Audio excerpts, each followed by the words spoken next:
Hello दोस्तों, welcome back to our channel money and finance mindset.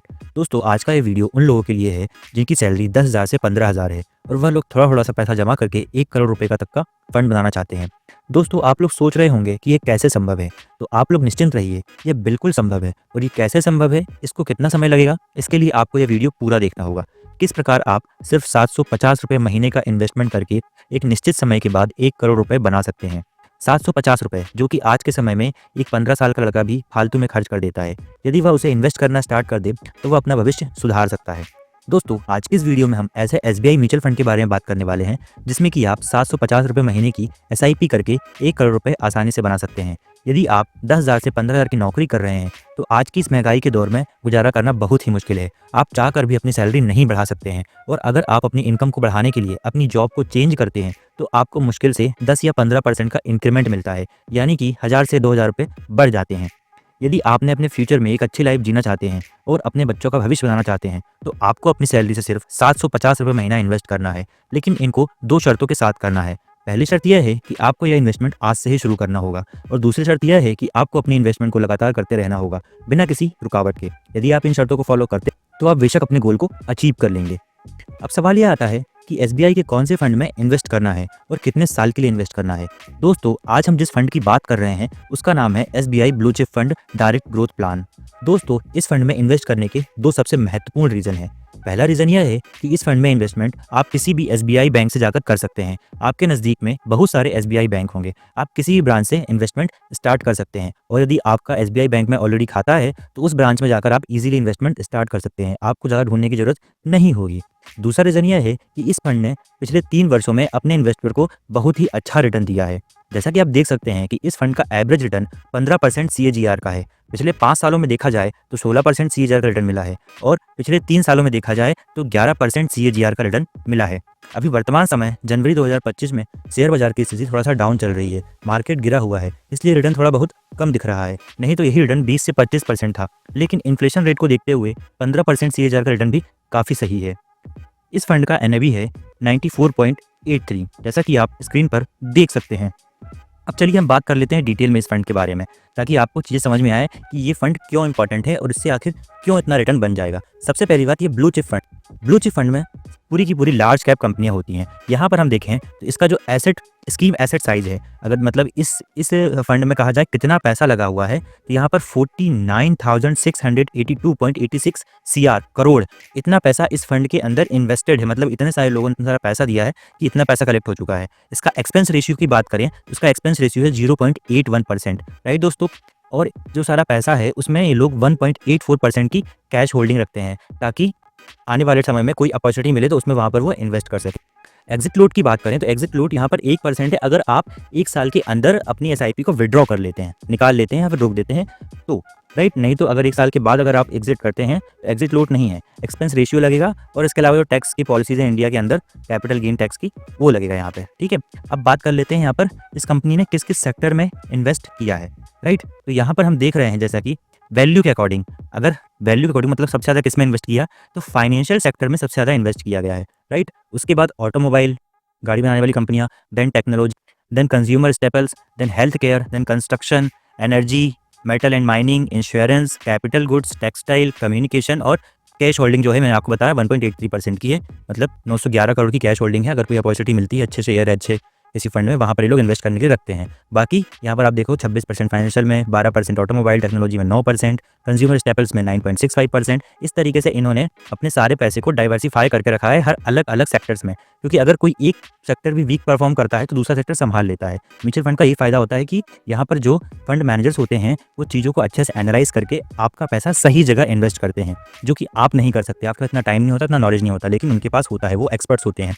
Companies देखना चाहें आप, यहाँ पर आप कंपनीज देख सकते हैं। तो मैं बोल रहा हूँ ना फाइनेंशियल में ज़्यादा इन्वेस्ट किया, तो यहाँ तो एचडीएफसी बैंक लिमिटेड जो सबसे बड़ी प्राइवेट बैंक कंपनी है, यहाँ पर 8.37% का इन्वेस्टमेंट डाल के रखा है। आईसीआई बैंक, रिलायंस इंडस्ट्रीज, लार्सन एंड टर्बो, एलएनटी जो कंपनी है, इंफोसिस, आईटीसी, ऐसी बहुत सारी बड़ी बड़ी लार्ज कैप कंपनीज में इन्होंने यहाँ पर इन्वेस्टमेंट डाल के रखी है आपके पैसों की, जिससे आपका पैसा सेव रहे और लॉन्ग टर्म में अच्छा खासा रिटर्न दे सके। आप अगर देखेंगे, सर्च करेंगे तो आपको सारी डिटेल मिल जाएगी, सारी कंपनी के नाम आप पढ़ सकते हैं, कौन सी कंपनी में कितना % इन्वेस्टमेंट है। मैं सारी कंपनी का नाम लूँगा तो वीडियो थोड़ा लंबा हो जाएगा, तो आप खुद भी जाके देख सकते हैं। मैं लिंक दे दूँगा डिस्क्रिप्शन बॉक्स में, डायरेक्ट आपके पास लिंक ओपन हो जाएगी, ठीक है। इस तरीके से आप देख सकते हैं।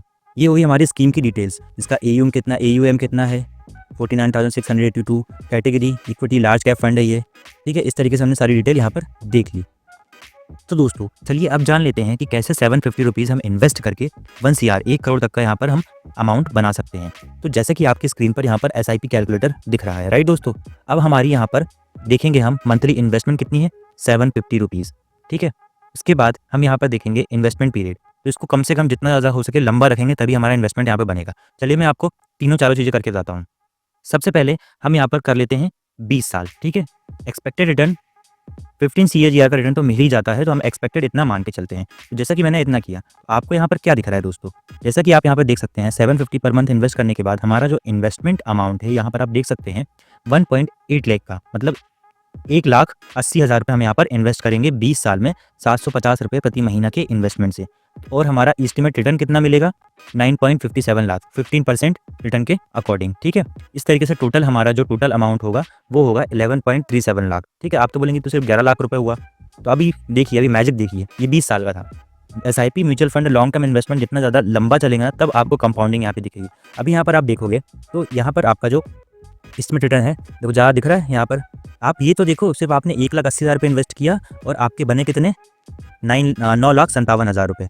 अब ये 20 साल में है। अब यहाँ पर हमने जैसे यहाँ 25 किया, अब यहाँ पर आप देखो 25 साल में हमने 2,25,000 रुपये इन्वेस्ट किया। पहले 20 साल में कितना कर रहे थे, 1,80,000 रुपये। फिर से दिखा देता हूँ आपको, 20 साल में कितना था, 1,80,000 रुपये और रिटर्न था 9 लाख रुपये, ठीक है, 9,57,000। यहाँ पर हमने सिर्फ 5 साल और बढ़ाया, इन्वेस्टमेंट अमाउंट सेम रहा, रिटर्न परसेंटेज सेम रहा, और इन्वेस्टमेंट अमाउंट जो रहा, जो इन्वेस्टमेंट टोटल अमाउंट हुआ हमारा 2,25,000, मतलब कि मुश्किल से यहाँ पर 45,000 रुपये और बढ़ गए। लेकिन आपका रिटर्न देखो, रिटर्न सीधे डबल से भी ज़्यादा हो गया है, 9 दूनी 18 की जगह 22,38,000 रुपये का हो गया रिटर्न।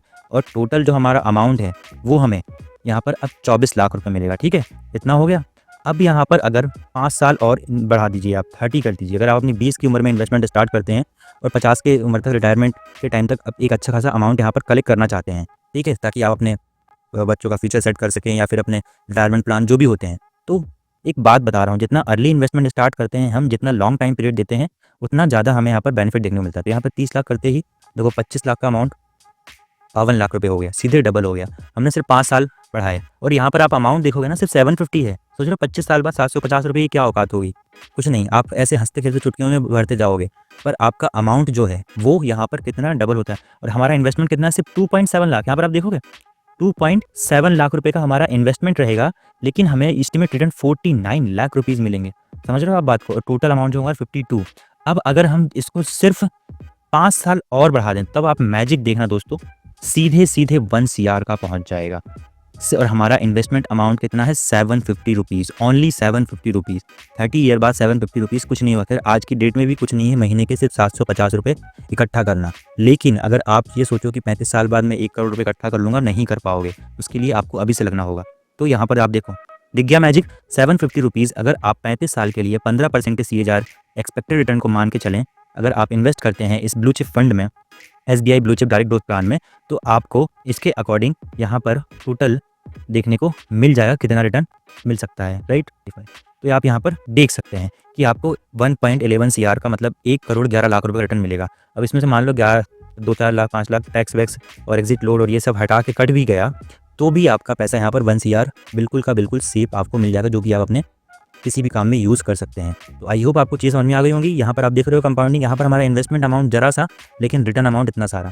और अगर आपकी कैपेसिटी ज़्यादा है, अगर आप 750 की जगह 1000 रुपीज़ इन्वेस्ट करते हैं पर मंथ, सिर्फ 33 साल लगेंगे 1 CR का अमाउंट करने में। और अगर आपकी कैपेसिटी और ज़्यादा है, अगर आप महीने के 1500 रुपये इन्वेस्ट कर सकते हो, तब आपको सिर्फ मेरे ख्याल से 30 साल लगेंगे 1 CR का अमाउंट कलेक्ट करने में। तो आई होप आपको वीडियो समझ में आ गया होगा।